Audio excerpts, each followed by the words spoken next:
缅甸轰炸印度境内目标，并非是敲打印度，双方早有默契、配合和共同目标。各位网友，大家好，我是刘小飞。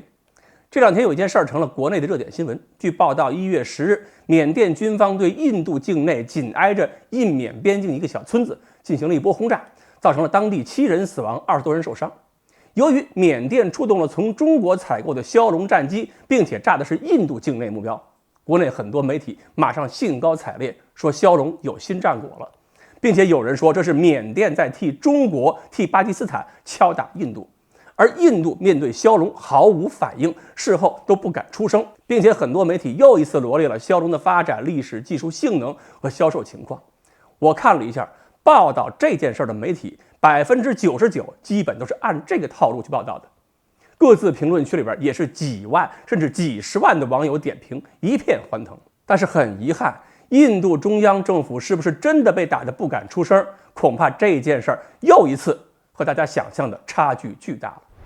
缅军之所以要攻击这个村子，是因为这个村子里边有很多从缅甸境内亲邦逃到印度境内的亲邦武装人员。这2年呢，缅甸政府跟缅甸各地方的民地武装冲突不断，和亲邦也是持续交战，所以亲邦这2年总有大量人口出逃进入印度。而亲族武装进入印度领土，进的是印度的米佐拉姆邦。印度这个邦的主体民族米佐族跟缅甸亲族其实是同文同种，所以米佐拉姆邦政府跟亲邦的领导层多年来一直是保持着非常积极的配合态度。所以战火一起，米佐拉姆邦就全盘接纳了亲族的逃亡人员来避难。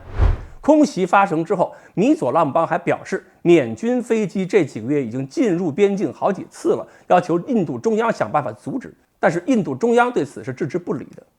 印度中央政府的态度有2个背景。第一，米佐拉姆邦的主要民族米佐族长期有脱离印度谋求独立的倾向，被印度中央政府视为不安定因素。当年反对印度的米佐国民军也就是在印度的阿拉沁设立基地的。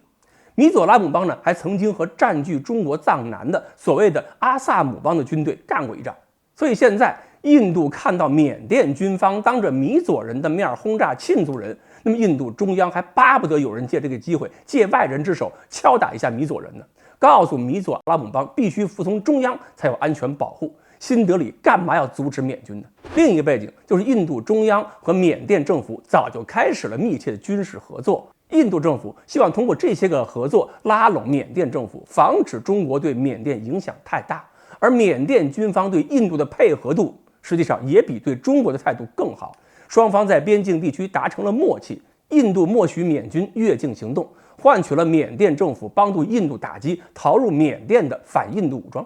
比如说，印缅双方曾经联手打击在缅甸境内躲避的印度反政府武装纳加兰邦民族社会主义委员会。更何况还有一个民族背景呢，印度境内的米佐族还有这个缅甸所说的亲族都教育自己的孩子说，我们的祖先是来自中国的。所以这个民族在缅甸和印度都是跟国家主体民族有冲突的。缅甸这个地方对中国来说其实有很重要的战略价值。缅甸如果能够实现民族和解，中国可以通过缅甸获得一个非常重要的安全的战略通道，通过我们在东南亚规划的铁路网绕开马六甲海峡，直达印度洋岸边。这些铁路网拉动东南亚经济，又会让东南亚国家跟中国加强一体化进程，真正成为命运共同体。而缅甸现在这种内部纷争对我们而言本来就是很危险的不稳定因素。如果在这个不稳定基础上，印度还能通过某些政治交易介入缅甸事务，到底是利是弊，其实应该很容易看清楚。